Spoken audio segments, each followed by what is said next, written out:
Hey everyone, Matthew LaCroix here, and today I have a very special guest, someone who's been a very, very big part of my path, understanding ancient secrets, but from a very evidence-driven science background. It's someone that's an esoteric master, and someone that many of you, I'm sure, follow already, the great Randall Carlson. Randall, thank you so much for being here today. How are you, my friend? I'm actually doing quite well. What are you up to right now? Like, what's new with you? I know you're always taking on exciting projects that are kind of mysterious sometimes. Well, the last year I've been building out the studio, which is a little bit disorganized right now because we're kind of rearranging things. What I'm sitting in is actually 150 some year old cabin, believe it or not. Wow. And it was it was part of this area where I live in was between World War One, World War Two. It was still farmland around here, and then it turned into a mill residential area. There used to be a mill near here, which is long closed down. But so this was a one room cabin that I'm sitting in, and then they built a house adjacent to it, right? So then we bought the house in the early 90s and we've added on to it twice, but the old cabin was pretty much in very rough shape. Yeah. So we were using it mainly, it had a central fireplace and it had been walled into two rooms. So this farm family was living in it back in the 1800s. So we mainly just used it as like a giant storeroom. It was our everything like furniture that we'd inherited and, all kinds of stuff. So about a year and a half ago, I was trying to think about where I wanted to build a podcast studio. So I started looking at places for rent, and any place that was halfway decent was going to be a couple of grand a month. And I go, I'm not ready to sink that kind of money yet. Cause I mean, think about the equipment that I need to buy and all of that. So we just looked at it. We're not using these rooms here. Instead of putting 2 grand a month, let's just take out a little bit of the equity money we've got in the house. And so we gutted this room. We cleared everything. So what I did was I built a barn on our property. We built a barn. Everything we wanted to keep, we moved into the barn. And then we completely gutted out this room. We rewired it.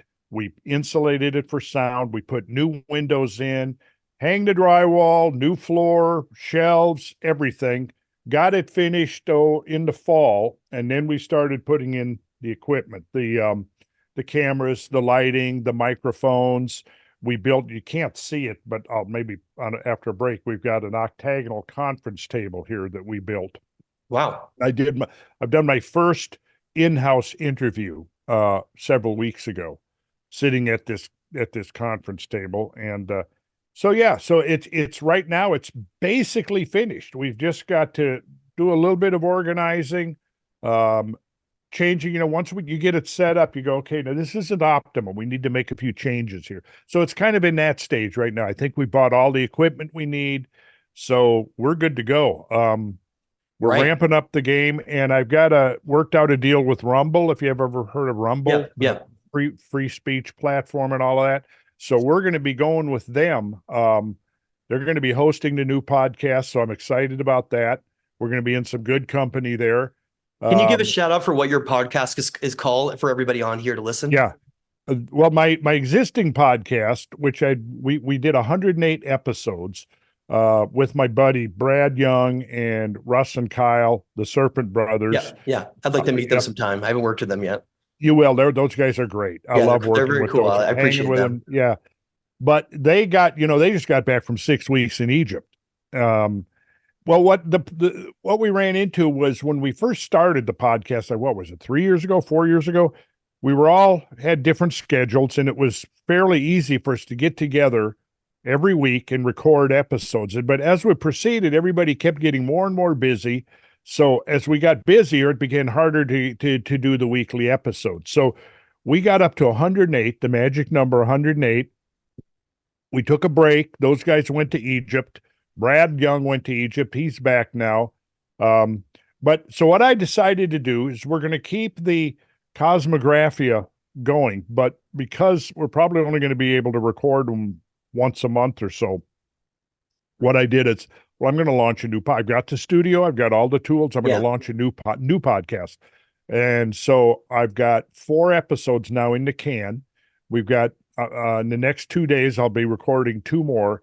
Then those are going to get uploaded to Rumble, and they should get posted maybe as soon as next week. And the new podcast is called Squaring the Circle. I love it. Yeah, I don't know if you know that exercise at all, but it's let's see, I can tell you a little bit about it if I've got it here. Yes, I've got a I'm written sure up a everyone's thing. wondering, yeah, details on that one, because I know we're getting into looking at that kind of ancient sacred geometry aspect of Yes, we are. trigonometry and the perfect angles and everything. Oh yeah. So I've written a little introduction here, and I'll just read a couple of paragraphs. Sure. Mathematically, to square the circle means to draw or construct a circle and square of equal area using only the tools of classical geometry, which are a straight edge and a compass for drawing circles and arcs. A variation of the idea of squaring the circle is also called, now in squaring the circle, you're looking to be able to create a square and a circle of equal area, okay? A variation of this idea is known as the rectification of a circle, which is where you draw a circle and square of equal perimeter or circumference rather than area, okay? So the exercise of the squaring of the circle has profound meaning within the system of sacred geometry. While there seems to be an attitude among some of the uneducated and superficial thinkers that sacred geometry is somehow woo, Let's clear that up right now, right, Randall? yeah, Let's clear that the up. truth is that it is every bit as rigorous as the most demanding standards of Euclid. Okay, so but the thing that differentiates ordinary Euclidean geometry as a set of definitions, axioms, propositions, and so on from sacred geometry. Sacred geometry encompasses all of the elements of Euclid, but then it also includes it's also a vehicle for the propagation of symbolism and deeper philosophical meaning. So that's the difference. And in fact, it's in those relationships, the geometric relationships that scholars of old found were so relevant and germane to some of these deeper metaphysical principles. So I love it. there is a website called learnreligions.com that I've referred to on a number of occasions. And I have the quote from them that kind of sums it up good. It says, in Euclidean geometry, squaring the circle was a long-standing mathematical puzzle that was proved impossible in the 19th century. And let me turn my phone off right now so it doesn't bother me anymore. I can't. All right. We know you're a busy man. Well, I usually remember to turn my phone off before I start a podcast. But okay, so in Euclidean geometry, squaring the circle was a long-standing mathematical puzzle that was proved impossible in the 19th century. The term has also been used as a symbol in alchemy, particularly in the 17th century, and it has a metaphorical meaning, attempting anything that seems impossible. Philosophically and spiritually, to square the circle means to see equally in 4 directions, up, down, in, and out, I love and to it. be whole, complete, and free. As within, so without, right? Hermetic concepts there. That's right. So the square, think of the square, it symbolizes all things that are measurable, whereas the circle is all things immeasurable. The square is things rational, the circle, things irrational. Beautiful. The square, matter or the material realm, the circle, spirit or the spiritual realm. I love it. The square, things that are finite, the circle, the infinite. The square, the earth, the circle, the heavens. Think about, you've heard the reference to the earth, the 4 corners of the earth. That's an old kind of an allusion to the image of the earth as a square. I didn't know that. Makes so much sense. Of course. Yeah, it does. I love that. That ancient knowledge, you're one of the greatest keepers that still holds onto that and teaches it and practices it that I've ever known. That still, you have this ancient sage teacher, esoteric understanding that goes way back, like the ancients once had and revered. And that's, I really respect that. And I think what you have for knowledge and what you can present is infinitely more valuable than any money or anything that most people could ever offer. I really value you, Randall, to the highest degree. Well, thank you. Thank you, Matt. So let's see. Okay, so a perfect mathematical solution to the problem of squaring the circle is impossible. It's been proved. You can't do it. However, what you can do is you can approximate it really, really close. There's another number of different ways that you can approximate that solution. Now, interestingly, and we can pull this up in a minute here. I can show you, for example, how the squaring of the circle problem was solved by the builders of Stonehenge. I would love to see it. Yeah, we can pull that up too. Also, it was solved by the builders of Khufu's pyramid. But I say solved, not with mathematical precision. Like, for example, if I was going to draw a pentagon within a circle, I can prove that that is a perfect pentagon where every angle is 108 degrees. Yeah, yeah. Right?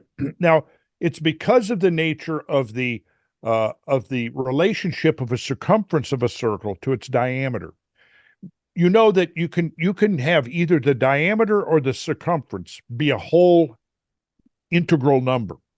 But then the other one, if you have the diameter be a whole number, the circumference is now irrational, which basically means that the value is going to be a non-repeating, non-terminating, never-ending, never-repeating decimal. Now, let's say you make the circumference a whole integral value. Well, now the diameter becomes irrational. You can't define the diameter precisely like you could with, say, a pentagon. You can show the mathematics of that and they will be exact. Or a square. You can measure a square and you can put a square inside a circle. You can put a square which is inscribed, or you can circumscribe, but to try to create, say, the rectification of the circle is impossible. But what you can do is you can approximate it very, very close. Now, I'll give you here in my the recording that I did to introduce the first episode of of my new podcast says that the idea is that one does not need to realize perfection in the mathematical realm. In the manifest realm. Rather, a close enough approximation to effectively induce resonance amongst the parts and the whole system will suffice. For example, the human ear, now, unless it's highly trained, you wouldn't hear the difference between the note A in the diatonic scale that vibrates at 440 cycles per second and the note A in the Verdi scale, which vibrates at 432 cycles per second. Now, 432 is your ideal number. Yeah. Right? Yeah. That's part of the cosmological system, So yeah. in the Verdi scale, you got 432 cycles per second. Then the octave is 864. The next octave would be 1296. And the next octave would be 1728. Now, what's interesting to me about that is if you look at the Yuga cycles in the Vedas, you find out the Kali, the Dwapara, the Treta, and the Satya Yuga are in that same octave relationship. 432,000 years for the Kali, 864,000 for the Dwapara, 1,296,000 for the Treta, and 1,728,000 for the Satya. And if you add them all up, you get 4,320,000. So it's now repeating on a higher scale. And if you look at the Sumerian king lists, they total, if you take the 10 pre-Diluvian kings of Sumeria, you add up the lengths of all of their reigns, their sacred reigns are like reign of a king, right? It totals 432,000 years. So it's interesting that if you take the Sumerian kings, add those pre-deluge reigns together, you get the length of the Kali Yuga. So it's almost as if you segue from one one range of magnitudes up by an order of 10, and now you're into the Yugas. So it looks to me, that would suggest to me that the two are really parts of a unified system. Yes. Yeah, So, which is profound because it means that it was an understanding that was being shared by great distances from different yeah, civilizations. yeah. So reiterating, the core of the philosophy of sacred geometry is the idea of harmony. That's the fundamental idea behind it. How it might be achieved through the reconciliation of these opposing forces, such as I just mentioned, matter, spirit, rational, irrational, measurable. Yeah. So the idea is behind it is how do you reconcile things that are opposing, that are, well, you introduce this third element. Now, in this case, the squaring of the circle, while it's impossible, you can approximate it so close that, like I just said, that in the real world of three-dimension time and space that we inhabit, it's not going to make a whole lot of difference. You can do it in that sense. Yes, we can do it in that sense. In the same way again, because what you're looking for is resonance. Yeah, resonance And frequency. Yeah. you have this little window, a fudge factor in there where you'll still get resonance. Is that considered like the idea of if you have something close enough to a magnet, but you're not right on there, it'll kind of pull it in because it's right in that field of Yeah, energy? that's probably a good analogy. Yeah. Yeah. You got to get close enough because then it kind of you get kind of pulled into that energy because you're in that field, right? Yes. Yes. That's a good way to put it, Matt. So the idea here is that, okay, well, what I go on it to put it in terms of contemporary events that are unfolding about the world, a fundamental premise of my new podcast, Squaring the Circle, is that we as the human species are facing challenges that utterly dwarf in scale and significance the contentious issues and manufactured controversies Yeah. that are driving all the current policy objectives and priorities.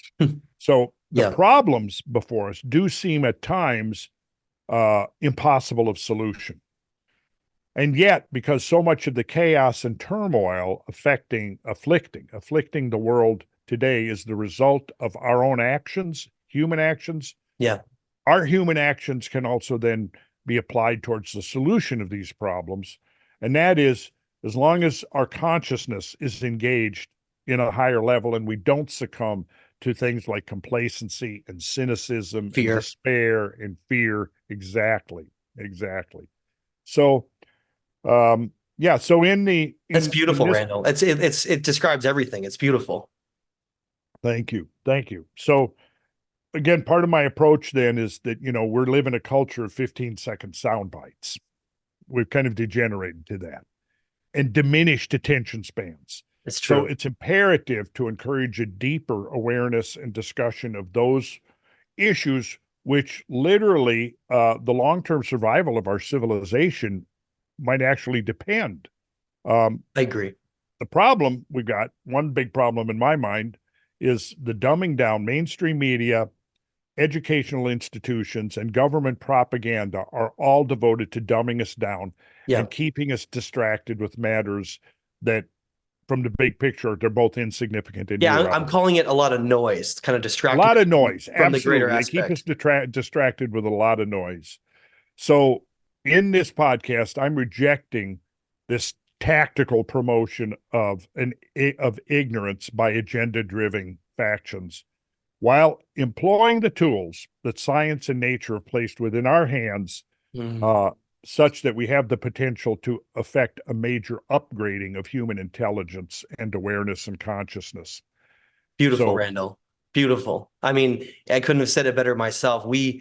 It's the time when the energy and the consciousness, just like those cycles have aligned. This is the time when, like the Maya state in the fifth prophecy, fear and the control through fear, and you said like complacency and keeping people in their lower states of energy, that's ending. That's no longer suiting us, and we're going into a new time where I think people are feeling it. It's this alignment with galactic energy, with solar energy, galactic with planets. It's like this combination of coming into a new age and a new set of energy cycles. And it's no coincidence you're seeing this dark night of, I think no coincidence you're seeing this dark night of our soul and humanity, because like, like this, we look back throughout history at this idea of there's no coming to consciousness, right? Without fear, without going through pain, without going through the dark night of one's soul. And I think that humanity is going through that dark night of their soul. And I see that as actually a very optimistic thing, because I know that collectively we've already chosen a better path.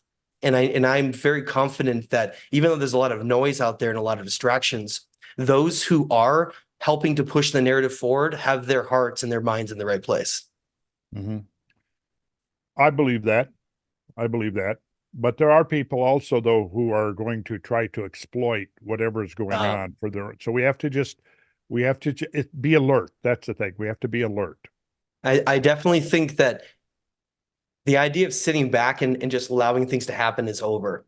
I think we need to come together as a greater purpose here of the great minds of this world and the spiritual teachers and the ancient knowledge, wisdom teachers. We need to come together to create a better age together, because that's where it's going to come from. It's not going to come from an external source. It's going to come from us, Randall.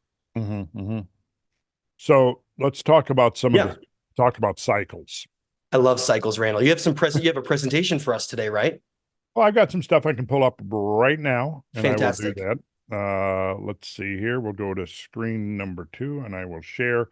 This is what I opened some of my talks with, this quote from Lao Tzu. I love this quote. Yeah. When men lack a sense of awe, there will be disaster. So our job, our responsibility, Matt, for and those of us within our circle, is to try to reinstill or reactivate a sense of awe in our fellow man. Yeah. Too many people have just lost their awareness of how incredible it is.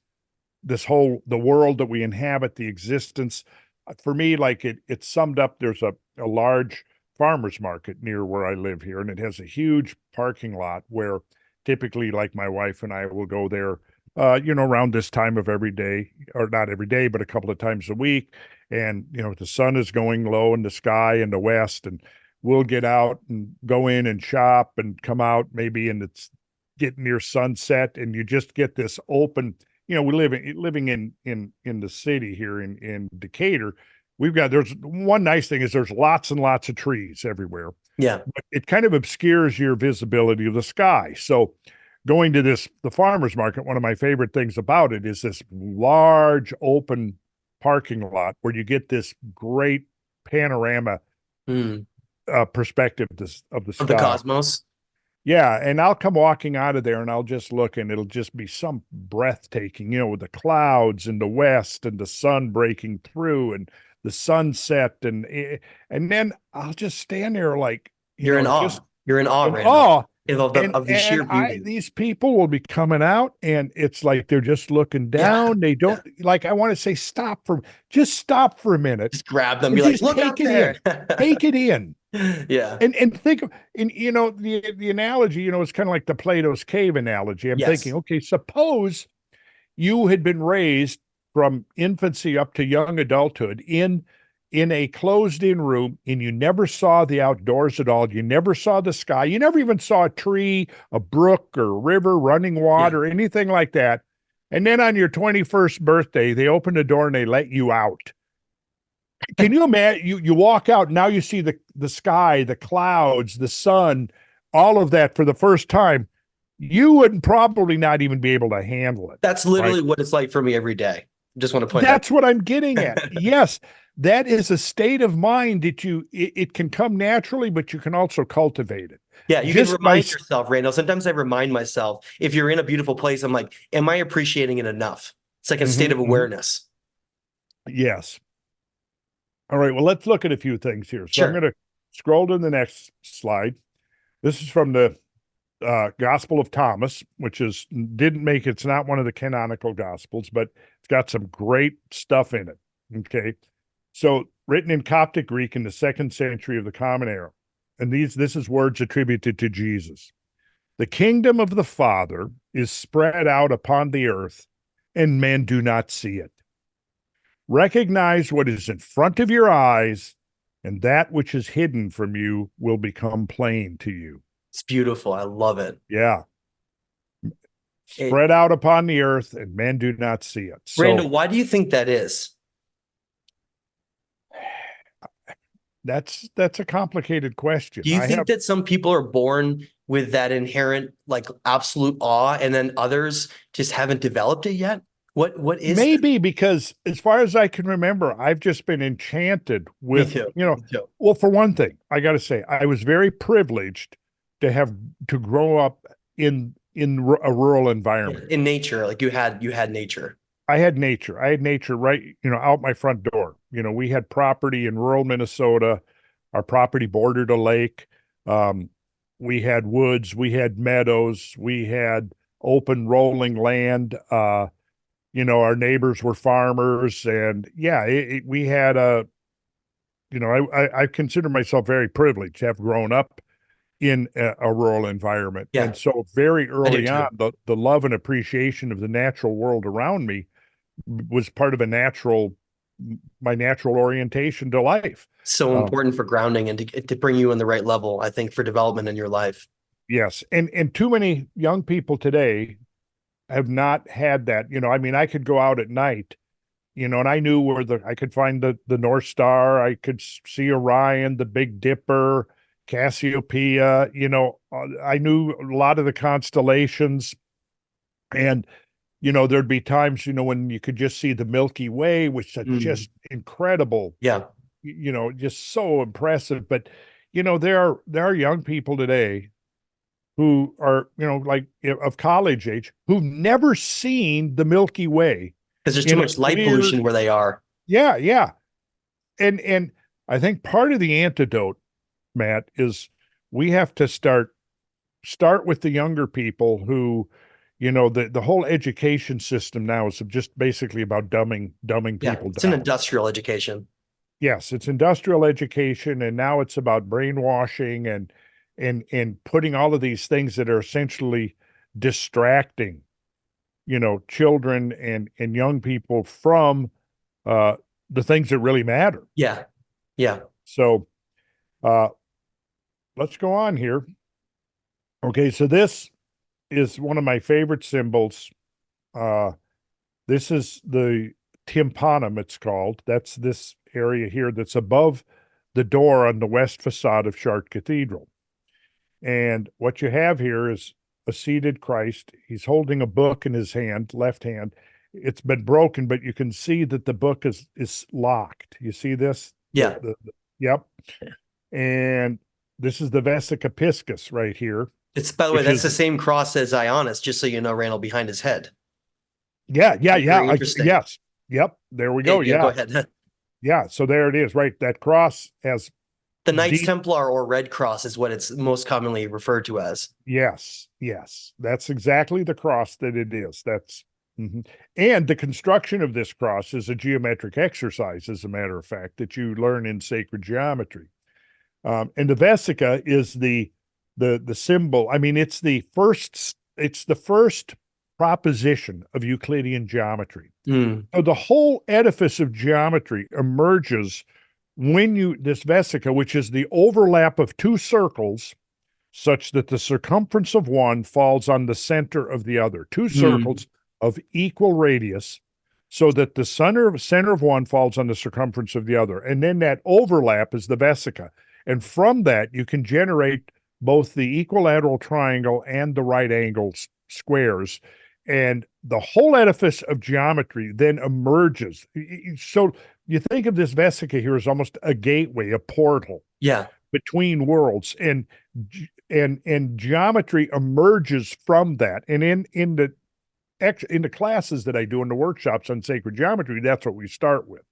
We start with that and the symbolism of the Vesica as a womb for all of creation. And then around the figure, we have the four, sometimes referred to as the beasts of the apocalypse. We have a lion down in the lower left, a bull on the lower right, an eagle on the upper right, and an angel on the upper left. And those stand for respectively Leo, Taurus, Yes. Scorpio, and Aquarius. Yes. And you Yes. probably know that the constellation of the eagle, Aquila, rises at the same time along with Scorpio. So it Yes. marks that same 1/4 passage of the year. Okay. So I love it. So is I've this got the talking about Vesica. ages? Is it talking about conscious ages and different shifts? What is your take on it then? Yes, and actually, well, I'll show you here. Okay. So here, just a couple of quotes to give you the idea. This is from the Journal of the American Oriental Society. It's from a paper entitled The World Year of the Persians. The notion of a cyclically recurrent cosmic disasters, a catastrophe by flood alternating with one by fire, has been traced from ancient Babylonia and Iran through Pythagorean and Stoic philosophy and thence into the medieval world. Yes. In classical Greek and Hellenistic literature, the doctrine of the great year was already connected with the myths of deluge and ekparousis.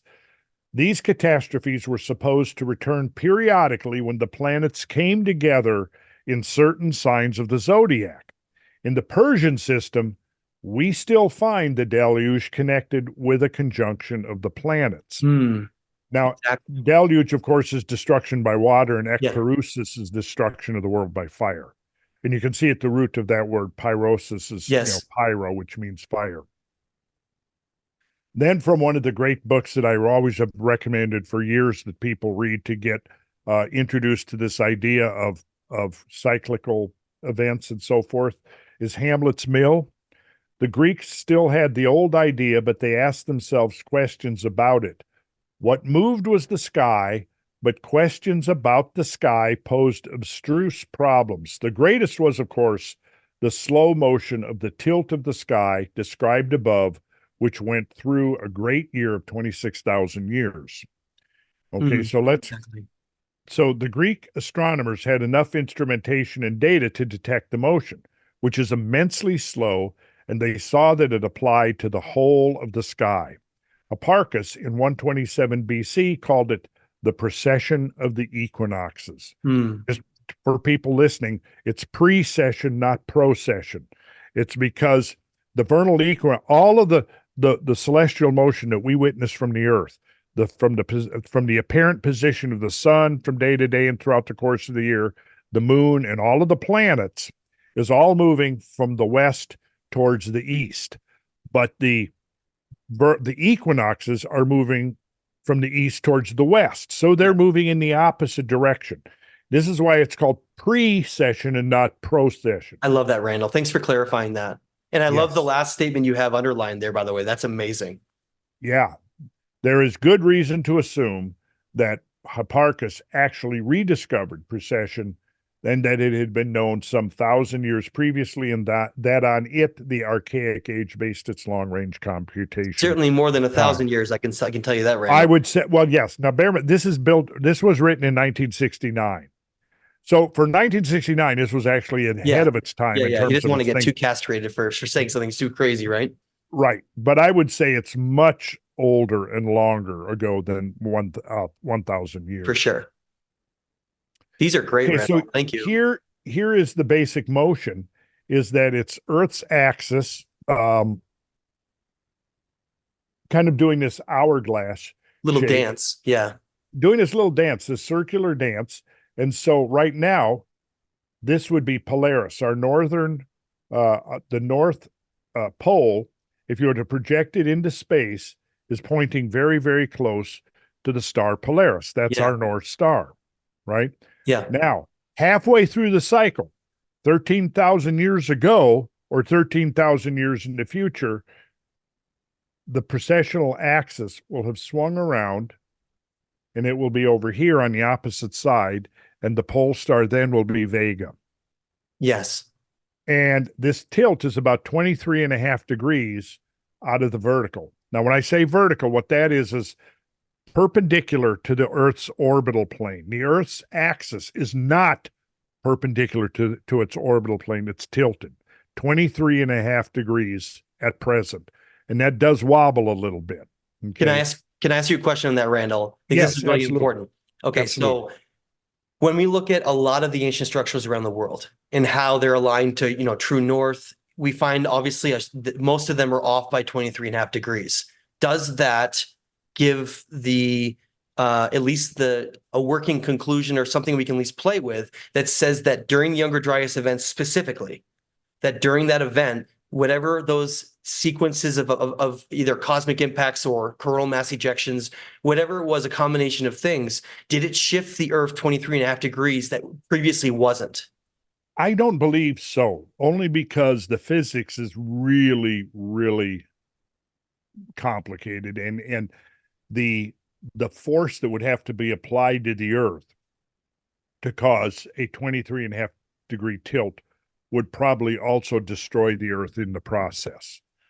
Now, and there's evidence that, 15, 20, 30,000, 40,000 years ago, that there were seasons. There's very clear, convincing evidence that there were seasons.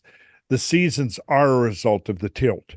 If we Yes. look at this diagram right here, when the northern hemisphere is tilted towards the sun, that's our summer. When the axis is tilted away from the sun, that's our winter.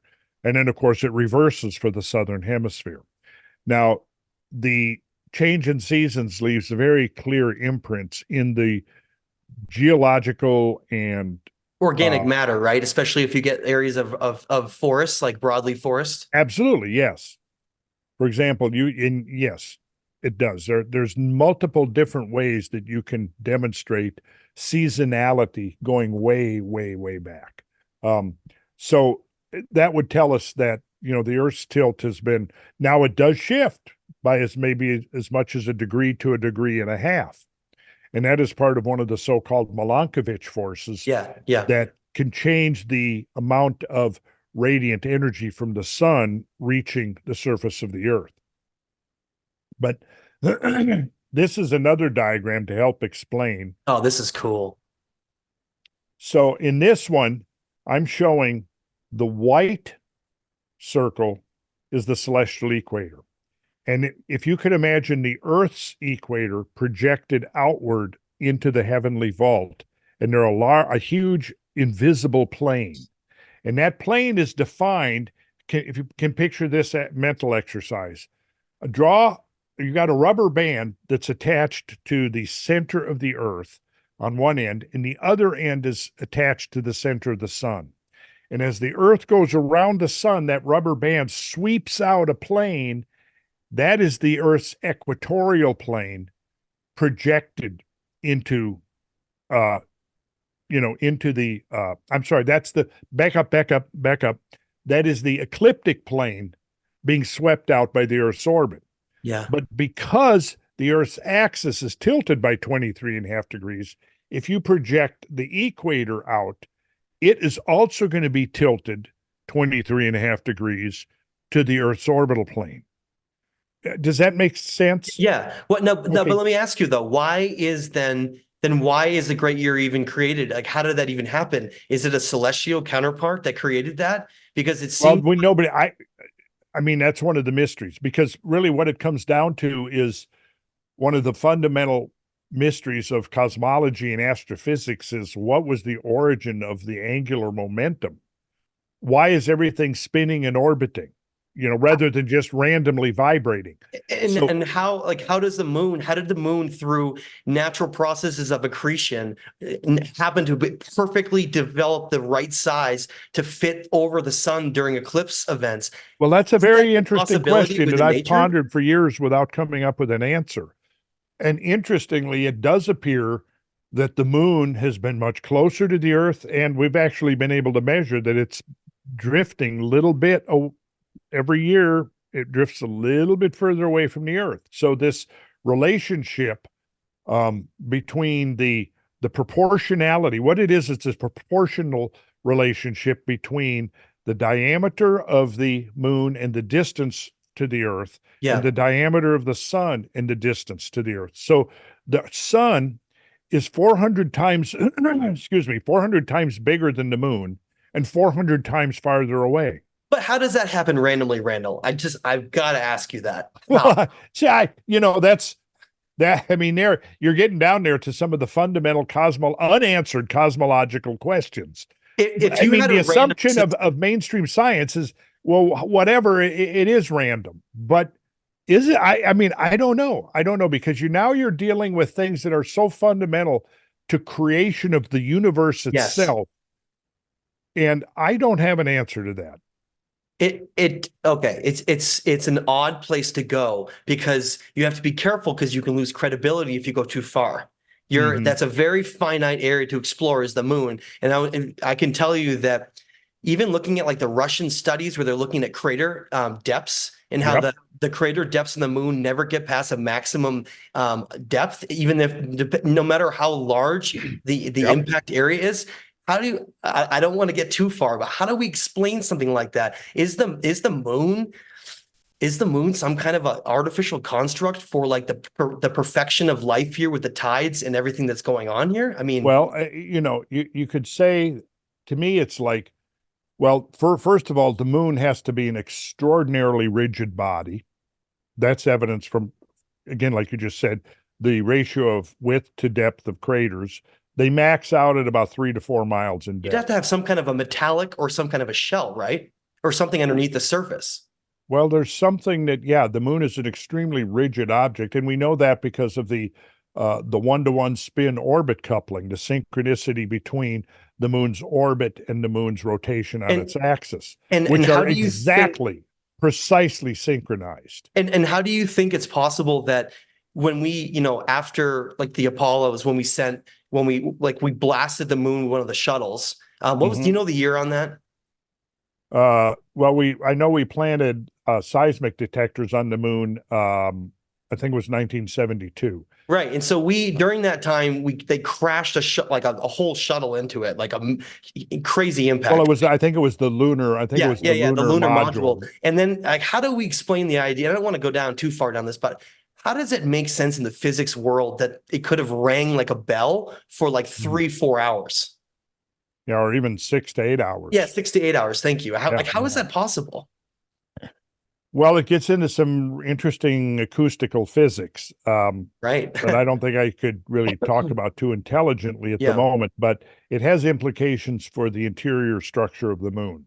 That's a great way to say it, Randall. Has implications for the interior structure. It does. The whole thing, it just seems like, I don't know, like some science project, the way that our solar system is set up. It's very beneficial for life on the Earth, the way that everything is. It's very interesting. Well, Makes you kind of sit yeah. back and wonder, like, oh my God, what are we So exactly a the part of? question is really, to me, it's like, we're starting to see other worlds now and other planets, and so far what we're seeing is our, call it Earth-like planets, but it's like the precision of our particular solar system Yeah. is so exact. You cannot change the parameters Even, much at all, and even a this tiny whole bit, thing right? disappears. Yeah. It all disappears. Um, the presence of the moon is absolutely vital for helping to stabilize the Earth. Yes. And it's the lunar gravitational pull that's primarily responsible for this axial motion that leads to precession. But everything from the size of the Earth, the mass of the Earth, the density of the Earth, the distance to the sun, the size of the sun, the arrangement and spacing and masses of the planets, everything is precisely I know. designed to make all this possible. But how could that happen in a random model of just astrophysics and Unless stars exploding what, and here the nebulas? defender of the random model would say, well, in enough galaxies with enough star systems, You're gonna get one match, right? you're going to Something get like one match in there somewhere. But then that implies to me, okay, so then that's us. That's us here. We are that one miraculous, perfect arrangement of things that we can sit here and, yeah, I mean, it's mind blowing it to is. contemplate. And I've kind of given up at this point It's too on big, Randall. It's like, oh my God. it is big. So I've tried to rein it in a little bit. Yeah. I have a very difficult time wrapping my head around an infinite universe Yeah. or eternal time. Like, so I rein it in, and I've decided, I made a conscious decision. I'm going to limit my thinking to the metagalactic level. Why? So, But why do you limit it? You're well, afraid what because I people are got going to to think of stop you? somewhere. Well, see, the thing is like staying grounded, Randall. I think what you're saying is kind of like floating away into the Yeah. metaphysical So too far. in order to, that's it, man. To stay grounded, I limit myself to concerns on the metagalactic level. I So just tie my leg to like a, I don't know, something heavy, and then I just kind of see how far I can go. Hopefully I don't yeah, float away, Randall. But it does, I just want to say, I know we're not gonna go any further in this topic, but I just want to say that, you know, the famous Sherlock Holmes quote, like once you eliminate the impossible, whatever remains, no matter how improbable, must be yeah, the yeah, truth. yeah.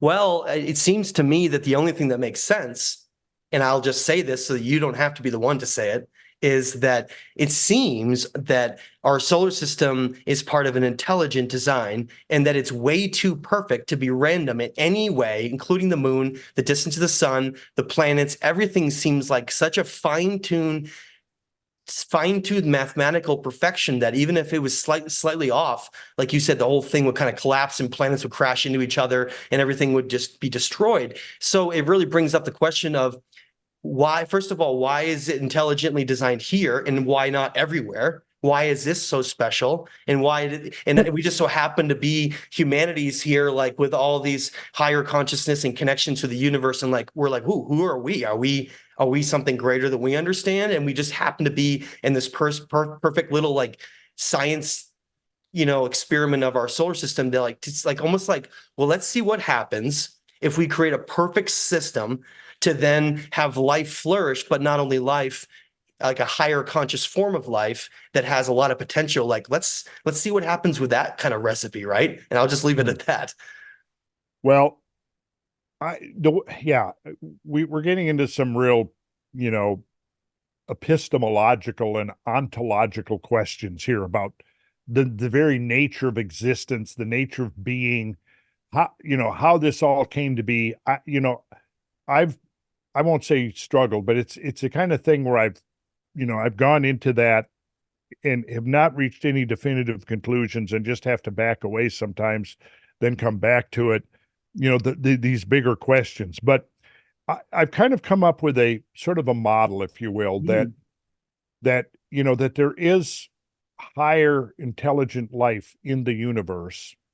And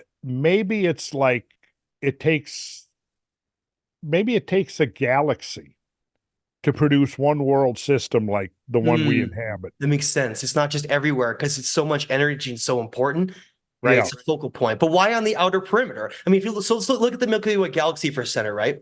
We have a giant black hole in the center of it, like most of them. Why would this system be on like a fringe then, on like one of the outer fringes then of the whole galaxy? Well, it would seem to me again, if you go too close, as you move towards the center of the galaxy, of course, the energy would probably be incompatible with the kind of coherence necessary to produce a system like the one we inhabit. Um, you know, uh, I mean, Hmm. we know that we can see binary star systems. It's their lifespan seems to be accelerated, like the Sirian system. It looks like that solar system, Sirius B is a white dwarf, which means at one time went nova and probably not that long ago. Hmm. So, if it was harboring life or civilizations on planets, that would have pretty much been terminated with the nova event when Sirius B exploded and blew off, half of its mass into space, released tremendous amounts of energy. I suspect that happened about 2.6 million years ago. And we can see, I think that it had an impact on the Earth itself and our own solar system Hmm. because the Sirian star system is only 8.6 light Yeah, years it's one away. of our closest neighbors. Yeah. It is one of our closest neighbors.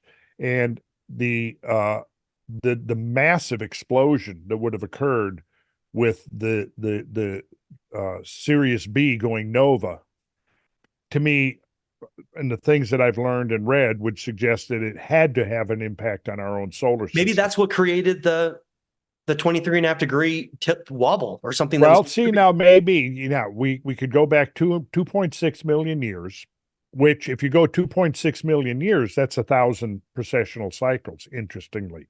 And 2.6 million is the transition from the Pliocene to the Pleistocene epochs. And it Mm. also, Yeah. that transition marks where something happened. It's an event node. And one of the ways that whatever happened is reflected into the Earth dynamics in the system is that there was a major climatic change.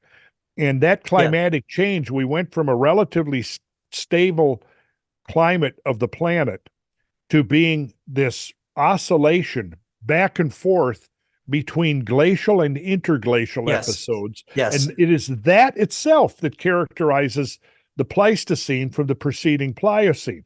I mean, you know, a century ago, geologists were able to define, well, this is so different from what happened. Of course, you know, back then they weren't looking at they were looking at maybe a million years. But as we've improved our dating, it got pushed back to 1.6 million. Yeah. And now the transition is dated at 2.6 million. Even when I was a kid first learning about this, I think the length of the Pleistocene was 1.6 million.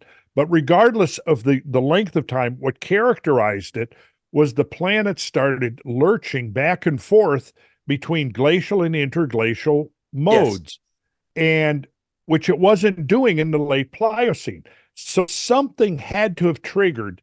Now, was it solar? Was it a nearby supernova? I think that a nearby supernova is going to also have solar consequences. Yes, for the sun, right? Because it would cause the sun to have some impacts. Yes, I absolutely think that's a high possibility. Also, there could have been debris and matter in addition to energy that would have swept through our own solar system. Yeah, it would have blasted everything out, right? You'd have comets, you'd have all kinds of stuff shooting out, right? You would have had asteroid, closer more like asteroids. Yeah, however, here's the thing. That wave moving out, encompassing our solar system, you have to think now in terms of our solar system, getting outside the big gaseous planets, Jupiter, Saturn, Uranus, and Neptune. When you get outside of Neptune, you're now into the disk of comets called the Kuiper disk. Yeah.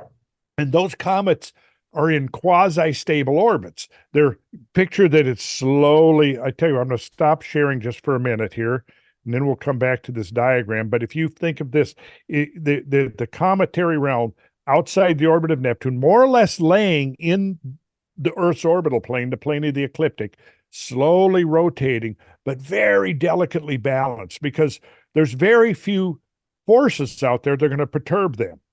Now, what happens if something like a nearby passing star or a nearby supernova, well, it will disrupt that quasi-stability. Yeah. What happens then is that they, depending on the nature of the event and the trajectory of the forces, the vector of forces, as it encompasses the Kuiper disk, it's going to cause some of them to move further away, and it's going to cause some of them to come closer in. Yeah. Now, if some of them come closer in and they come within the orbit of Neptune, something happens now, because now they fall within the gravitational They get grabbed. They get of the grabbed, planet. right? And yes, that's exactly, you could put it that way.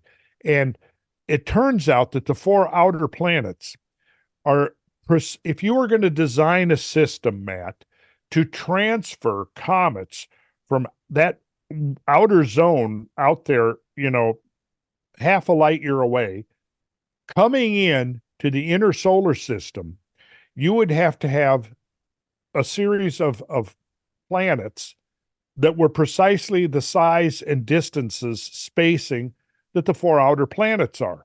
And if you were to change those parameters significantly, or even not so significantly, this ability to hand off, it's actually been by astronomers that have studied it, they've called it a bucket brigade, where Neptune will hand off comets to Uranus, Uranus to Saturn, Saturn to Jupiter, and then Jupiter eats them, right?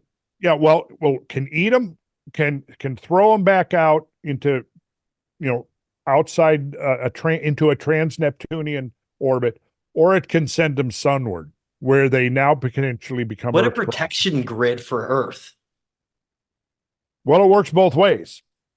That's the thing. It does work both ways because, number one, it's almost certain now. I think the evidence supports the conclusion that that the precursors of life were seeded on Earth by comets in the early days. This gets into the realm of exobiology, which I think is going to be one of the major things we need to study in order to try to understand how our particular world came to be, right? Yeah. Yeah. You have to create a matrix where all of the forces and the energies and the materials are just like if you're going to go plant a garden, you have to prepare the soil. You have to introduce the Exactly. proper elements and so forth before you plant your seeds, right? It looks to me like the earth is almost like a system. Celestial In a way, garden. you used the sort of made reference to the teleological interpretation, which is that teleology is the evidence for design or purpose in the natural order. And in fact, the very first lecture I ever gave back in 1980 to a public was called what was it? The teleology was in the title. And that's the what I was talking about was, Wow, you were bold back in 1980, huh, Randall? well, I gave it my best. I did pretty good, but I've learned a few things since then. But yeah, that was my first lecture. I called it God, I don't remember the exact name of that lecture, but it was basically teleology. I introduced the meaning of the term, and it was like, do we see evidence for design and purpose in the natural Well, order? And yeah, my conclusion at the end of the lecture was, yes, it certainly does appear that way. I love that. And I want to ask you a question on this for evidence for that. I think the best evidence that I can think of from something we have tangible that's not like, for instance, measuring distances and mass and those things, something maybe Mhm. written down. Mhm. What are your thoughts on the seven tablets of creation, the Enuma Elish, specifically when it talks about Tiamat and how these celestial forces were planets were seemed to have some kind of an alignment going on, but Tiamat seemed to be, and I want to get your thoughts on that. It seems to be to me some kind of a proto-angry Earth, an Earth that was maybe even life wasn't here, but it's strange to have that the idea of like Marduk, right? This hero in the Enuma Elish slaying the heart of Tiamat and then almost like conquering the natural forces. And it seems like they're the celestial intelligence involved in this, the Anuna in this case, like ancient Sumer, are involved somehow in like this proto-ancient Earth. And I want to give one more piece to that before you answer. George Smith, the greatest Assyriologist, Sumerian expert in the world, who Yep. cracked the original code of the Sumerians, he, in the Chaldean account of Genesis, writes about how these celestial intelligences seem to have come. The only thing that he can explain is that they seem to come backwards and forwards in different times in history. Like, what do you think about that? Well, I always have thought that the myths represent natural phenomena that are on a scale, we've But who generally, witnessed it, Randall? Who was able to be there to witness it? well, I mean, an interesting quote. I don't know if you've ever heard of Victor Klube or William Napier. They were some of the forerunners of modern catastrophism. They're a British group, primarily centered out of Oxford, I think. Um, they were a big influence on me in the early 80s. One of the books that I first read when I was really getting immersed into catastrophism and the idea of cyclicity and all this was called The Cosmic Serpent, Mm. a catastrophist view of Earth history. Came out in 1982. And uh, this is what on page 192, you find this quote. The earliest recorded myths are those of combat between a god or hero and a dragon. The dragon was a familiar figure in Greece, Egypt, Mesopotamia, Babylon, India, China, North Yeah. America, and elsewhere. Tiamat was a dragon. Yes, yes. Usually he has the form, or it has the form of a winged serpent. Yes. He is a gigantic monster, spouts fire and smoke, bellows and hisses, throws rocks, and is the creator of terrible destruction, and his home is in the sky. Well, they concluded from that from two things. They came from two directions. One was kind of Velikovskian, that looking at the mythology, but through this lens that maybe they were witnessing phenomena, celestial phenomena that has actually can be demonstrated to have actually occurred in the past. Who For was witnessing? example, close encounters between Earth and hypervelocity impacts, comets in the sky. There's evidence that there's been times when there's actually been comet storms, when there have been multiple comets in the sky. And those could be seen as a precursor to catastrophes on Earth, because we might witness a comet in the sky orbiting the sun and then witness it even for centuries. And then we're witnessing it. And as we witness it and observe it, it's now seen to break up. And then Earth encounters swarms of that debris from the breakup of a comet. Yeah. So to our ancestors, witnessing comets in the sky and then experiencing things on Earth, such as, for example, the Tunguska event of 1908, which I'm sure you're familiar with. Of course. I mean, how many trees did that knock down in Siberia, right? I think about 80 million. 80 million trees in like a giant, huge circle, right? Yeah, about 820 square miles of old growth Unbelievable. So you think that was forest. a comet or an asteroid that exploded midair right above the surface? I think it was probably a piece of a comet that was part of the torrid stream. And this goes us back again to Victor Klube and William Napier, who hypothesized that around 20 to 30,000 years ago, somewhere in that frame, which interestingly could put it right around 26,000 years, that there was a very large comet that came into the inner solar system.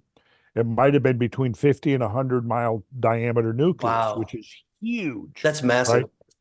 Now, that comet began to undergo a hierarchy of disintegration events. Yeah. And littered, and it's the present day meteor stream of the Taurids lays very close to the plane of the ecliptic. So that means as it's discharging its debris and breaking up, it's littering the plane of the ecliptic, which includes Earth's orbit around the sun. Yeah. So they surmised that there could have been epochs where Earth encountered clusters of debris from this fragmentation process of the forerunner of the Taurid meteor stream, which also includes a couple of asteroids, El Jato, a comet, two comet nuclei, at least two. One of them is Comet Encke. Yeah, I was going to say that. Encke, yeah. Which is a weird name that they would pick for that, huh? Well, it was named after the guy who discovered it, who just so happened coincidentally to have the name as the same name. His name was Encke? Yeah, his name was Encke, yeah. Okay, that's amazing. Okay. It's one of those curious little synchronicities there. Right. That's interesting. Well, it's like, the lead author of the 2007 paper that proposed impact event at the Younger Dryas and massive firestorms caused, that his name was Firestone. That's so random. Do you think there's any evidence to support George Hapgood's theory of Earth crust displacement? I do, but not in the way yes. I believe that there could be periods of accelerated plate movement, accelerated subduction, all those forces. And I think that results from the processes of rapid glaciation and rapid deglaciation. Because that changes. Not magnetic. Well, the magnetic would be a consequence of that, because what you have when you have like a rapid deglaciation, which say in 5,000 years, which is just an instant in geological time, you have changes in the geoid. And those changes in the geoid will affect seismicity, volcanicity, because of geomagnetism, right? And I think could cause accelerated plate tectonics. Because the Laurentide ice sheet was so massive, it literally offset the entire Earth with weight, right? That's right. Yes. And it can affect the orbit of the Earth. And then when the glaciers are released, you have a relaxation of the crust. So you have isostatic rebound, which now moves the surface of the Earth farther away from the Earth's center of gravity. Now, remember that the Earth is an oblate spheroid, and the distance from surface to center is latitude dependent. So what happens if you change that distance by a few thousand feet or a half a mile or more or a mile? What then happens? Well, now you get this disequilibrium because the surface of the plate tectonic, the plate is not in the proper distance. It's either too close or too far away. Now, the Earth is constantly striving towards equilibrium. Yes, of So course. I think in the wake of a very rapid deglaciation event, like we saw at the end of the last ice age, the Earth is going to be going through a whole series of compensatory adjustments, which I think are still going on today. And a lot of the earthquakes and volcanoes that are going off today are residual Yeah, from that period of it makes concentrated sense. adjustment. And so if we look at the Younger Dryas, of course, which the Older Dryas was another significant event that we have to talk about, because a Mhm. lot of people talk about the 13,000 year event, but they don't talk about the 14 and a half.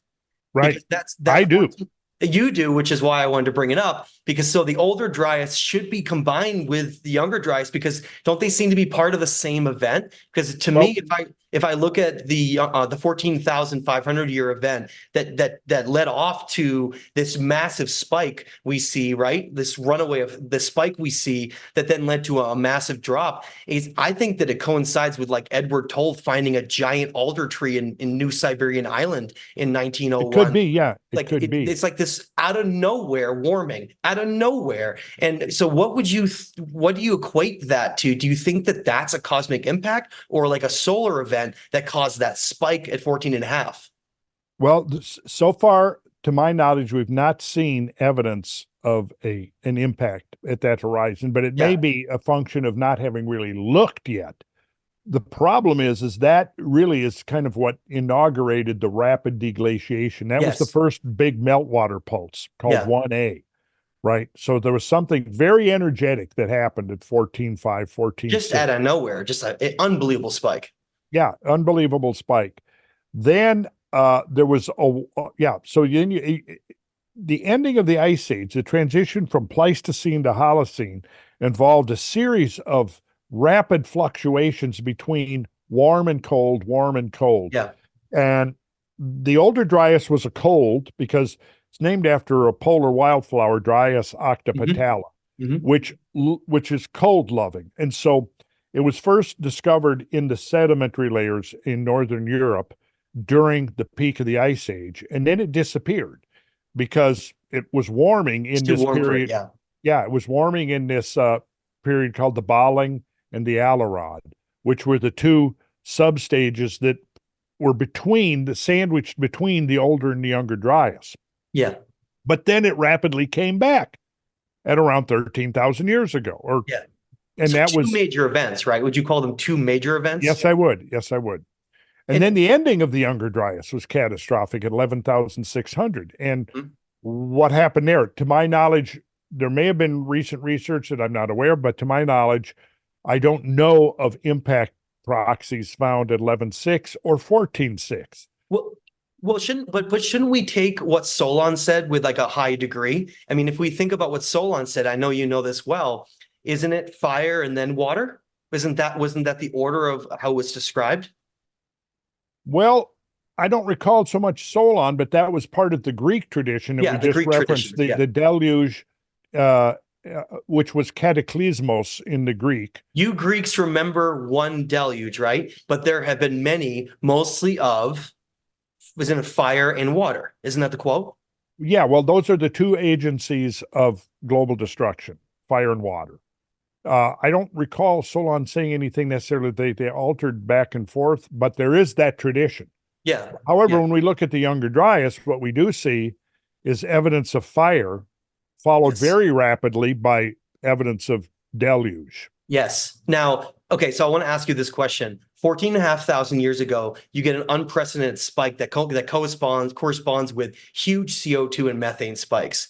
Now, if you get then you get a drop right after you hit a pinnacle that's very short, and then it Uh-huh. rapidly drops so steep that it literally gets colder than it was even before for a certain amount of time. Do you think that that's based on salinity being disrupted in the oceans from melting ice caps that disrupts the ocean currents around the world and then tanks the global temperatures? What are your thoughts Yeah, on yeah, that? yeah. Well, because the influx of meltwater into the North Atlantic, both from the Eastern Laurentide, well, from the entire Laurentide, because the Cordilleran drained into the Pacific, Yeah. but the Cordilleran was much smaller, like it was maybe 1/6 the mass of the And Laurentide. that's out west, right? That's out in British Columbia or Yes, northern Washington, British Columbia, Okay.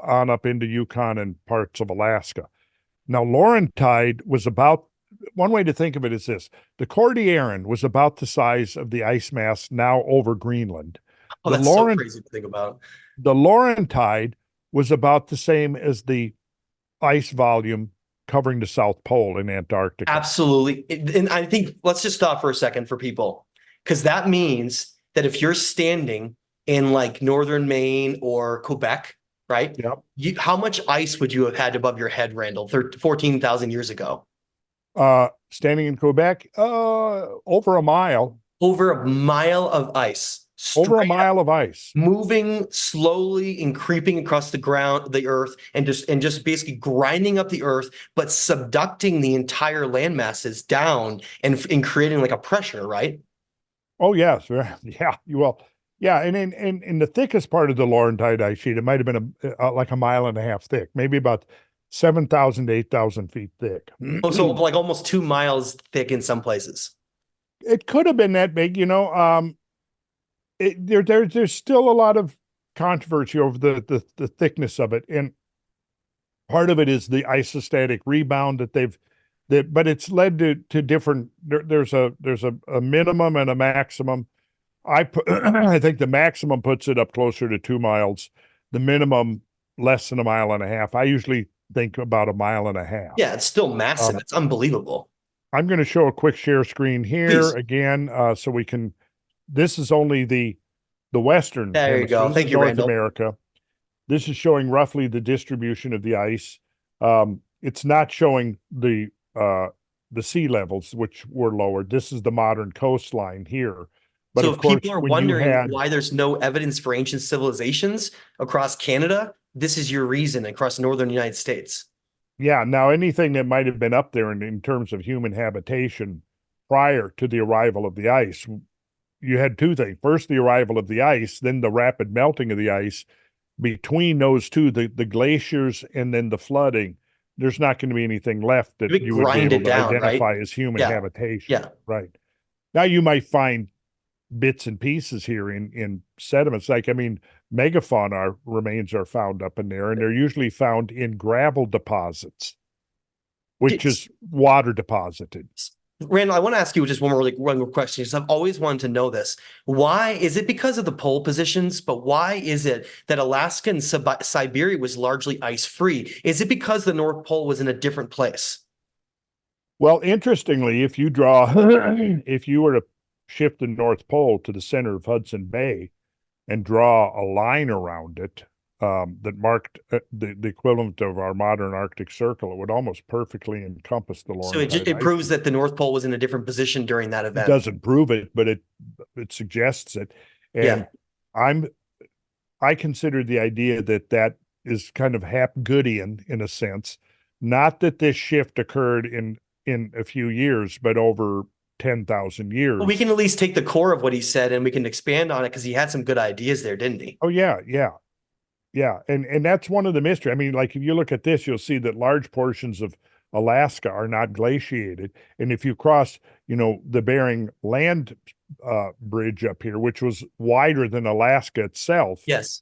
it was not glaciated. Isn't that odd? Siberia had only limited So glaciation. Europe had glaciers, Scandinavia and that area has had some glaciers, but Siberia was basically almost ice-free in a lot of areas.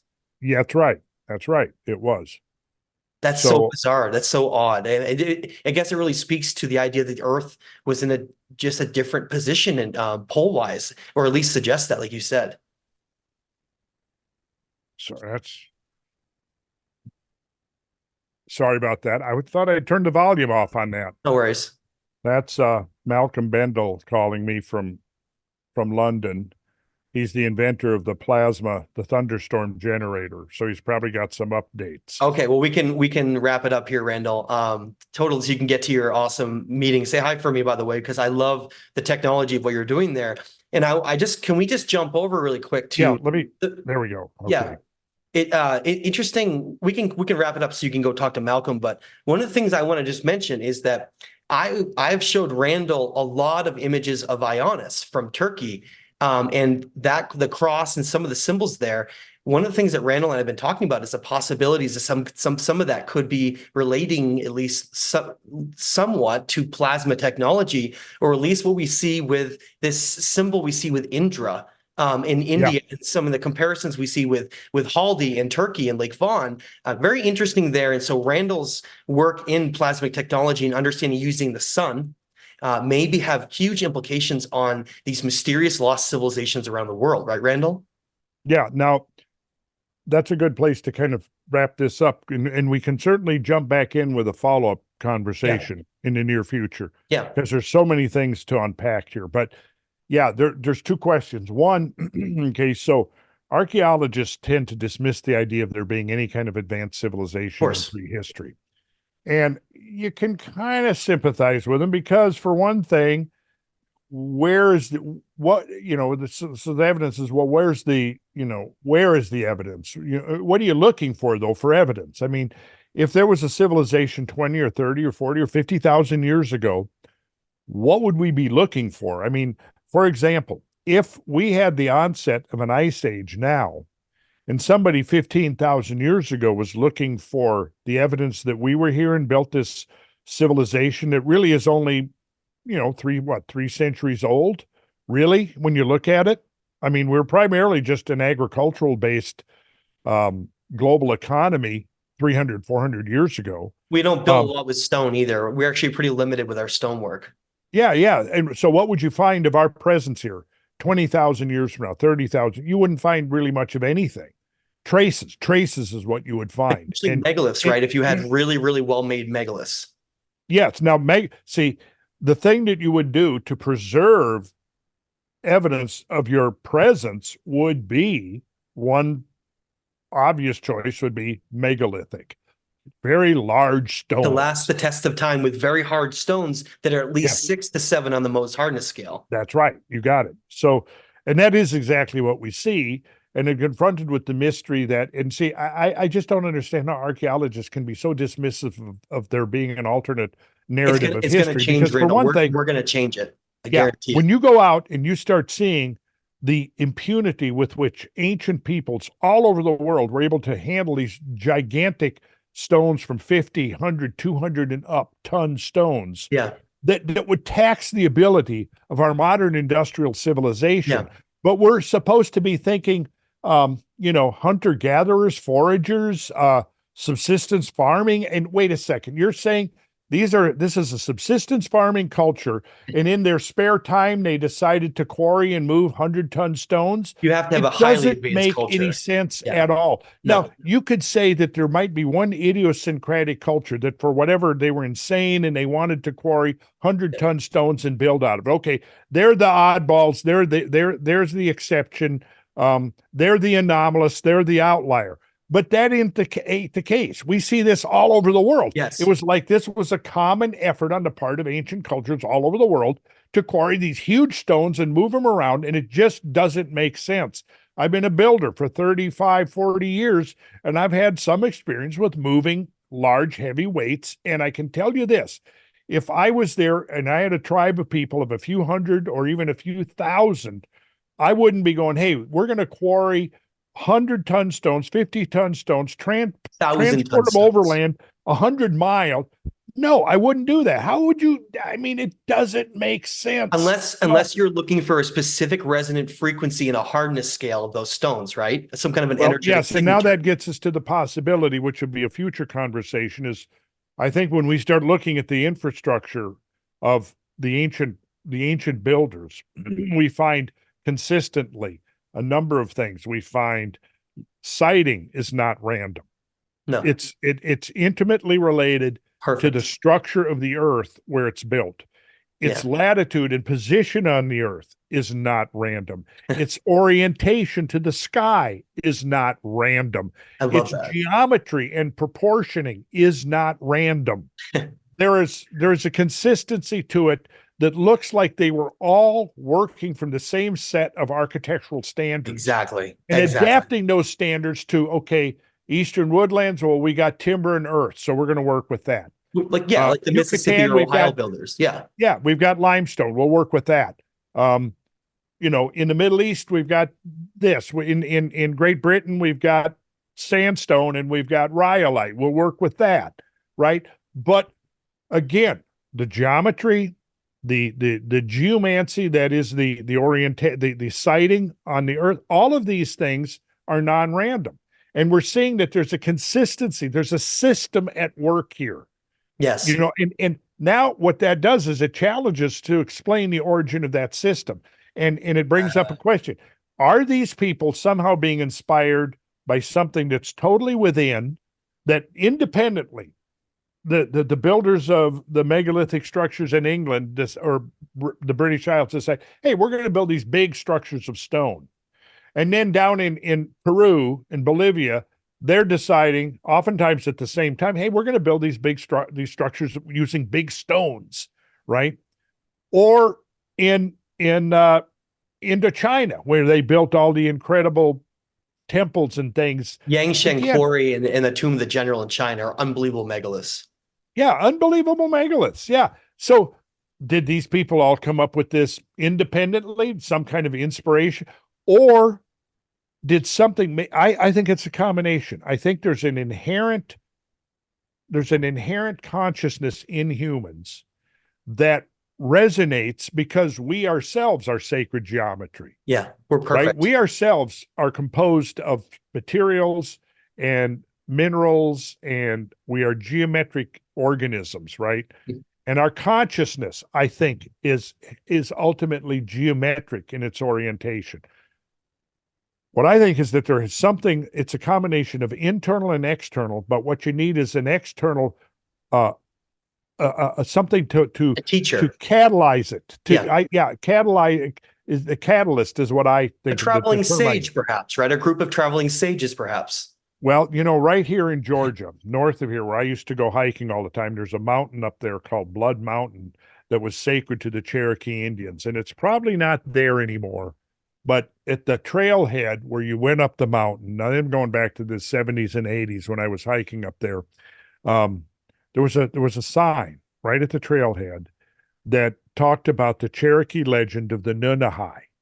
And what were the Nunahai? Well, it said the Cherokee believed that they would go up the mountain, the Blood Mountain, and they would intercourse or interact and communicate with the Nunahai, who were the people who could travel anywhere. Celestial intelligence of some It kind? didn't. It didn't. Was not that specific. And I thought, okay, being using Occam's razor, I'm going to assume I'm not immediately going to go to extraterrestrial. No, I I am wouldn't going do to that. go. I don't rule that out. Believe me, I don't rule that out. But at the same time, you could have itinerant traveling sages, that are just master navigators and know how to travel the world. And in the aftermath, let's say, of a catastrophe, that might be something that, like, if we were faced with a catastrophe and we had a small group of elite, highly intelligent people that said, okay, this catastrophe is unavoidable. But so what we want to do is we want to preserve as much knowledge and Yeah. science and industry and technology as we can. And once the world has recovered from the catastrophe, we'll go back out and we'll retrain the people, that give them the knowledge and the information Yeah. they need to rebuild civilization. And the foundation, of course, of all that is agricultural. Well, now what about this, Randall, though? What about the combination of two concepts here? This concept of something handed down, some knowledge handed down of higher divinity, like I showed you at Ionis, this origin point, this mysterious, and then all these symbols around the world that seem to coincide with that. But what about the idea that that knowledge originally was taught to a group, and then that group then traveled around the world and Well, then yeah, taught and created? What we have is the components of both, right? Wouldn't you say? that's right. And I would believe that there are organizations today that are carrying on that legacy, maybe even without necessarily knowing it. I would mention the Freemasons, like we I would talked agree with about that without earlier, a doubt. The because last remaining legacy. once you go into the core of symbolism and Freemason, you realize how incredibly rich it is. Yeah.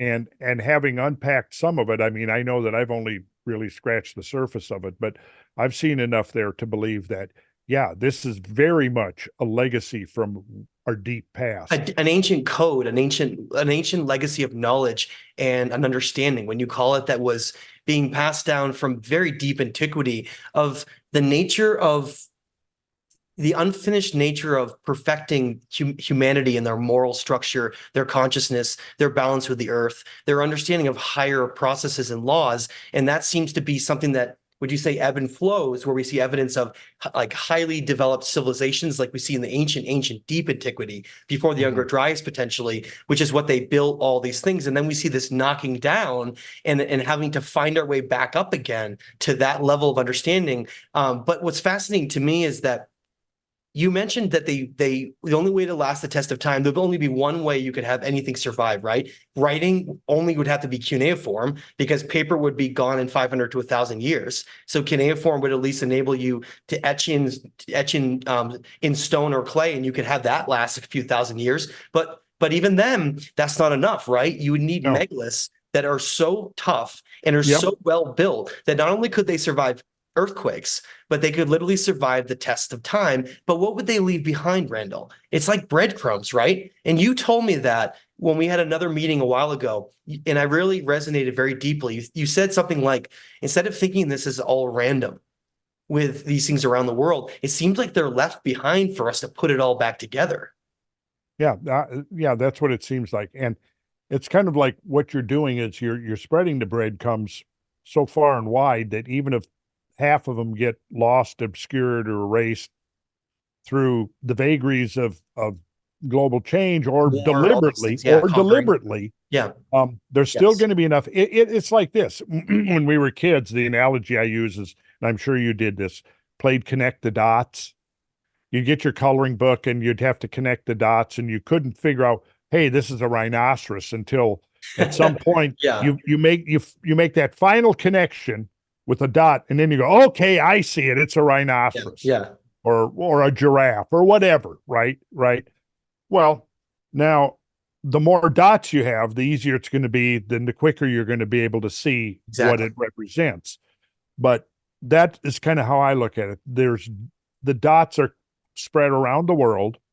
We had to reach a certain stage of cultural and scientific and technological advancement. Because see, now, when my dad was born in the 1920s, my parents, we couldn't, we didn't have aerial photography then. First aerial photography was really in the 30s. We obviously didn't have NASA photography. We didn't have ground penetrating radar. We didn't Yeah. have LIDAR. We didn't have the testing that we have now. We didn't have radiocarbon testing. We didn't have optically stimulated luminescence. I mean, the list goes on and on. We have these tools now that allow us to perceive things on the macro and the micro Yeah. that were impossible a few years ago. And also to discern things, traces. I like to say that when we're trying to uncover and solve these ancient mysteries, we've got footprints, which is like, if you're looking for there's been a murder and you're looking at the corpse, and then you look and there's footprints Yeah. leading away from it. Okay, well, you go, okay, I can see there's footprints there. We can follow those footprints. On the other hand, you've got fingerprints, which you can't see, but with the powder, with in ever improving testing, using technological, enhancing our senses with technology, we can now see fingerprints. See, so Hmm. I kind of liken it to, there's footprints and there's fingerprints. Fingerprints we don't see, but that might be an iridium layer at a Hmm. cosmic catastrophe boundary. Yeah. It might be an enrichment of platinum group metals. It might be, Yeah. Yeah. yeah, okay. Footprints are the things like that we see, like what I'll be bringing people to in May when I lead this trip to the Scablands.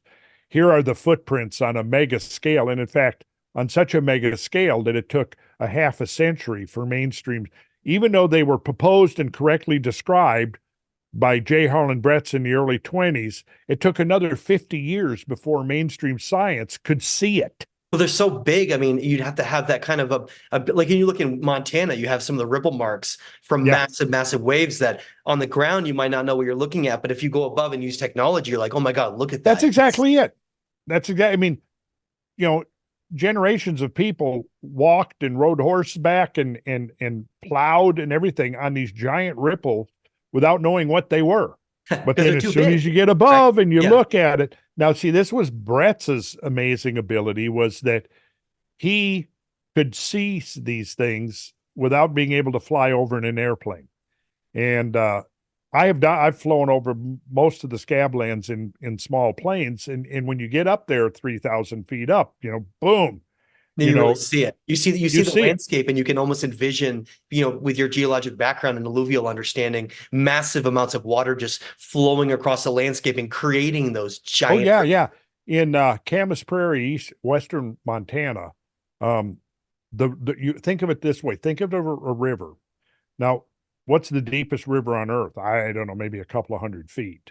The widest, Mississippi at say at Natchez is about a mile wide, I believe, but it's only a couple of 100 feet deep, right? And it's a couple of 100,000 cubic feet per second in normal. Yeah. Now, in some of the maximum flood discharges, it's topped out just over 1 million cubic feet per second. Oh, But that's insane. like in this Camas Prairie, which is uh, in the Flathead River Basin, you can go there and you can actually see the high water marks on the hillsides, Yeah. right?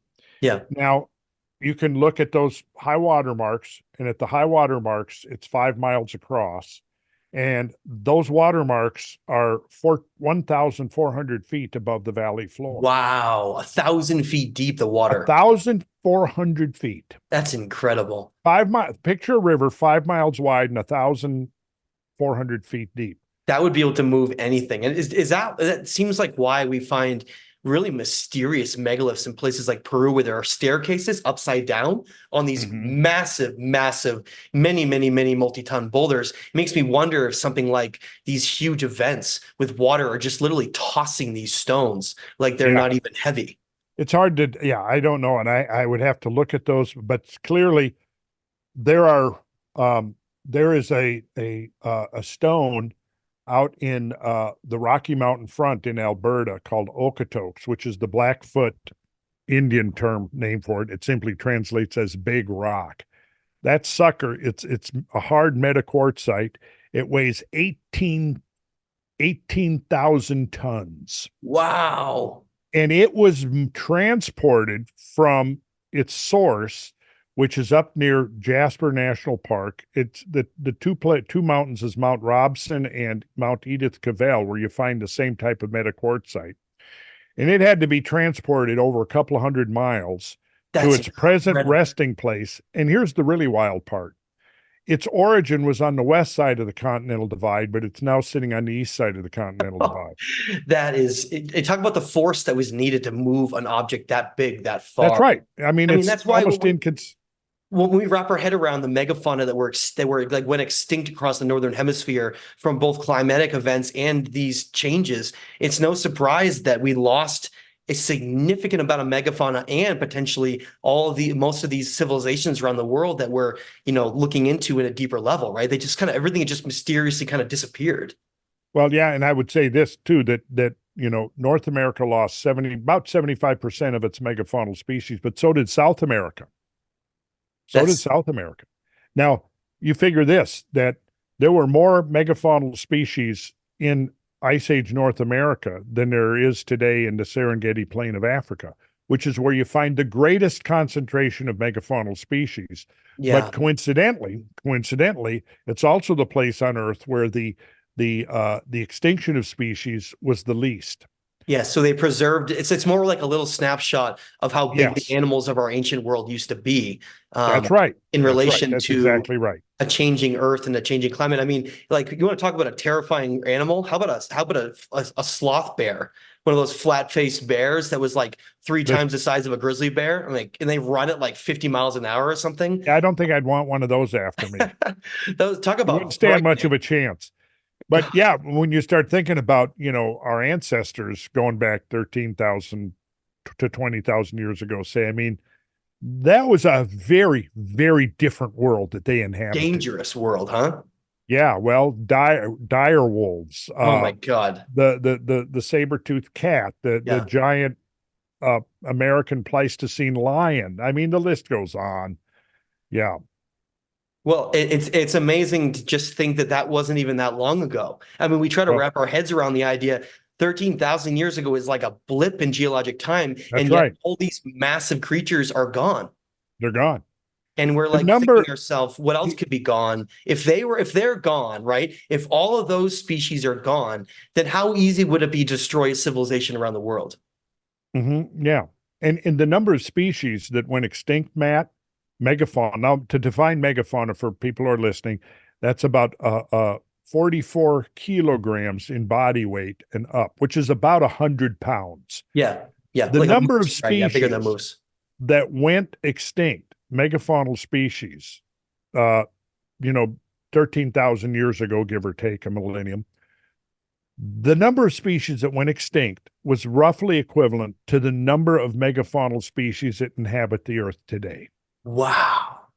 Talk about a massive graveyard, which is what you're finding in Yeah. places like Alaska and the Yukon, and Yep. of course they're finding in Siberia are these graveyards that are Yes. like giant, um, they're giant like evidence-driven areas of catastrophe on a scale that we can't imagine. Right? You were talking about the other day where there's evidence of even ash layers like across the mammoths, where they were dealing with maybe volcanism, they were dealing with climate, massive climate swings, Yeah. temperatures, and I mean. Randall, I was doing some research when I was looking into that Edward Toll article about the frozen 30-foot alder tree, and I Yeah. saw that when they were looking into mammoths and mastodons that had food still frozen in their throats. And you were talking Yeah. about what would be needed to not have a creature putrefy, right? Not rot. And it's Right. something like a temperature that would have to be like would get down to over 100 below zero. I even saw estimates that they think that it's like some of the temperatures to do that might have had to been 150 below zero, which the coldest temperature we've ever recorded on Earth is negative 128 from Antarctica in 1983. Mm-hmm. So, yeah, it would have been a very rapid and severe temperature drop in order to preserve those. Like that was like the one you most famous one is the Borisovka Yeah. mammoth Yep. that was 6 tons. There was something like 23 or 27 different varieties of sedges and plants that were in its stomach. It still had food in its mouth that it was chewing. Means it Uh, froze instantly, right? well, yeah, and so Clarence Birdseye, who was the inventor of the fast freezing and preservation of food, went and he investigated and did an analysis and determined that the entire carcass had to have been frozen. If I remember right, it was right around 10 to 12 hours. So, based upon the plants that were in the mammoth's stomach and mouth, the estimate was it was probably the ambient temperature at the time it died was perhaps maybe 50 or 55 degrees Fahrenheit. Then the animal died rapidly and violently and that was disclosed by the fact that it was sitting on its haunches and both of its hip bones were broken as if it was slammed back really hard and then rapidly entombed in silt or some kind of the matrix of stuff. And then all of that froze within 10 hours. Well, so it's something, so the event had to have been powerful enough to have like some kind of a shock wave Shockwave. to knock it Yes. down and where Yep. in which it died and then froze instantly after that. I mean, that sounds like, I guess that sounds like a cosmic impact, but we don't have any proxies. We don't have any impact craters, right? No, I no, we that I not that I know But of, but but but would we have any evidence if a fractured comet or an asteroid hit the ice caps? Would we have any evidence at all? I think we do have evidence. This is what I've been primarily working on for the last few years, is trying to identify where on the ice sheets impacts may have occurred. And I think we can actually identify some impact epicenters. But it could have also been atmospheric impacts, atmospheric detonations along the lines of Tunguska. We have to, Oh, okay. Like as above well the as ground. Yeah. impacts. Now, Yeah. I think that what we're looking at is a very complex event where the Earth, perhaps over several times, encountered swarms of cosmic debris from the disintegration of this large comet. Mhm. And so there may have been times when there were multiple Tunguska-like impacts, including, because I mean, we can see now from disintegrating comets that there may be a sort of a larger couple of larger chunks that might be, from a few hundred feet up to a kilometer wide, but then they're associated with hundreds or maybe even thousands of smaller things, Yeah. each one which could be an aerial burst. Yeah. So a lot of the critics of an impact, they come up with this oversimplified model of, oh, well, it couldn't be an impact because, first of all, where's the crater? And they're thinking one object, and one object 4 kilometers in diameter struck the Earth. Yeah. Well, it didn't have to be anything like that. It might have been way more complicated. Like a lot of small, like a swarm of them hitting different places. That's right. Yeah. So in some respects, rather than like if you look at the KT boundary event, that might have been like a 45 slug, whereas the event at the Younger Dryas might have been more like a shotgun blast. Yeah, that makes sense. That makes sense because of, I mean, well, and it brings up the questions of during the Jurassic and Cretaceous period, if they even had seasons at all, right? And you mentioned that before, and whether Yeah. or not some kind of an event created a seasonal shift, which led mammals to then become dominant on the Earth. Possibly.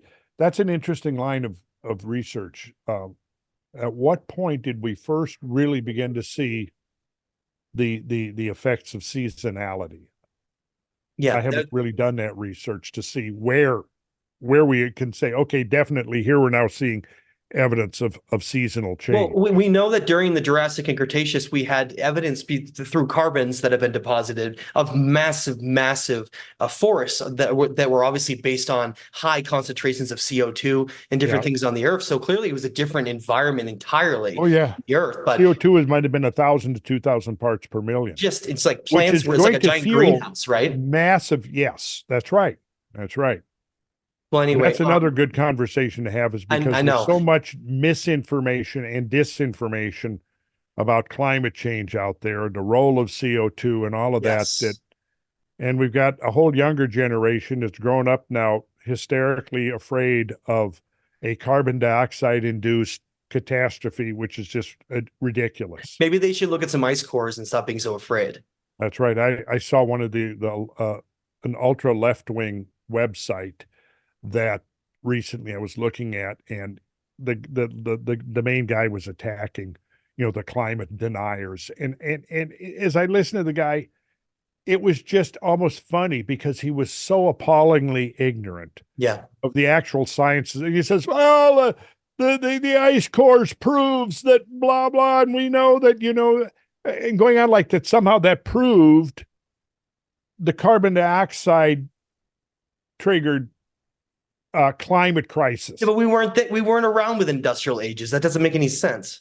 It makes no sense. And I'm thinking that's going to be one of the things on my new podcast, Squaring the Circle. I am going to address a lot of those Good. things. Thank you, Randall. And I would love to join you if you ever would like Oh yeah, to yeah, yeah. on We there. can. Yeah, I'd love to have you on the podcast, and That'd we be can great. have a conversation like this. I'll say before I go here, and I do need to go now, that yeah. So there is the Earth Origins coming up next month in Sedona that I'm doing Okay.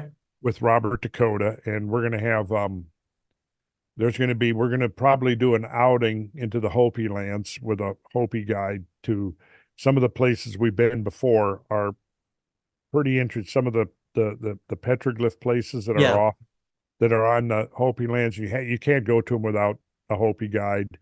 And then in May, like we're going to do another Scablands tour, and you're going to Turkey, and you've generously invited me along, and I'm going to see what I can do. Although I'm not optimistic I'm going to be able to organize my schedule this quickly. I even have to see if I've got my passport up to date, because I haven't been out of the country since I went to Canada, but that was not that long ago, so it must be up to date. But I Well, got to look at that. and just to bring out, of course, if Randall, it's an honor to have you join the expedition if you do. And I know that you and I are in like deeper conversations about the next legs of the expedition. So it starts in Turkey, but then there's the next piece we go to South America with Peru and Bolivia, and then of course the next one after that will be Egypt. So I would love, obviously, you could be involved. It sounds like you might be in at least parts of that at some point. Well, I would love to if I can work it out. You know, the way my life has evolved is that 6 months to a year out seems to be the lead time I have to plan for things. But you know, I still like the idea of spontaneity and being able to do things on short notice. But it's just sort of the magnitude of the event determines whether. But you know, like I've told you, I'm into some life shifts right now that's going to give me greater freedom in the near future. Absolutely. In whatever capacity you're a part of that will be amazing. And it's an honor to work with you, Randall. I know you and I have been doing a lot lately together, and it's quite an honor to call you a friend and colleague. And I would love to do as much as possible in the future to help bring awareness to this ancient legacy that has been lost, that we can bring back and then incorporate with sacred geometry, with energy of knowledge of these stones. And really bridge this ancient world with the new world, so people can remember, like you said, bring back awe, bring back wonder, bring back a deep understanding of who they really are and how far back our story goes. So Randall, I'm excited about everything that we can do in the future, my friend. Yeah, thank you. I'm going to issue one disclaimer before we go. Since you mentioned sacred geometry, the site Sacred Geometry International, which is still being associated with me, the web host there continues to sell my work while he disparages me publicly because I'm calling him out and saying, yeah, he's selling my work with no remuneration to me. But the thing that really galls me, which is what he's really doing, is he's posting a lot of really low-level stuff on Freemasonry that makes no sense at all. And the irony of it, Matt, is that without the Freemasons having preserved the traditions of sacred geometry for 400 or 500 years, we wouldn't even have it. It'd be lost. So how ironic that a site built called Sacred supposedly Geometry to honor my work and Yeah. promote sacred geometry is now publicly disparaging me and spinning these absurd and totally childish conspiracy theories about Freemasonry. Yeah. So I just want people to know that I am not associated with any of that. If you go to ever find your way to that website, I just want people to know that nonsense being pushed on the website about Freemasonry it's nonsense. Yes. And I'm not associated with that site in any way anymore, other than the fact that the web host of that website is profiting off of my work. So let's just say to everybody listening to this, don't go to Sacred Geometry, that website. That's not Randall Carlson. It's a really horrible thing that's happening with Randall. And Randall has so many just profound teachings and knowledge that need to be preserved. So everybody should do the best effort to go to his official site and his official work and push that other all that junk out of the way, because it doesn't represent Randall or the sacred geometry of the ancient past. Yeah, he's been selling an unfinished course in sacred geometry that was never intended to be sold. There's another one in the works, so don't spend your money there buying an unfinished 10-year-old beta version of a sacred geometry course, because there's a new one coming out that's going to be way better. There you go. And so, yeah, I mean, it's just sad that it's come to this, but I just want people to know, and I'm using every venue that's now available to me to let people know. Good. And Randall, before I let everybody go and say goodbye here, what is the best website that people or places that people can find your work? Just randallcarlson.com. Great. Simple enough. Randallcarlson.com. And you're going to be doing a lot on the new platform, right? You're going to be going on Rumble. You have a Rumble deal. But you'll still be able, you'll get there everything from randallcarlson.com. Fantastic. And Randall, I want to say the new podcast is Squaring the Circle. Fantastic. And I want to say it's an honor to talk to you, my friend. This has been a wonderful conversation. I'm sure everybody really, really enjoyed it. And I look forward to doing it again and having a lot of collaborations in the future, because we will. I think you're one of the greatest esoteric masters in this world. So Well, I very thanks. much appreciate I'll try to Randall. live up to your You do every day, expectations my of friend. me. Every day. Thanks everyone for watching this amazing show with Randall Carlson. And till next time, thank you so much, Randall. Thank you, Matt, for having me.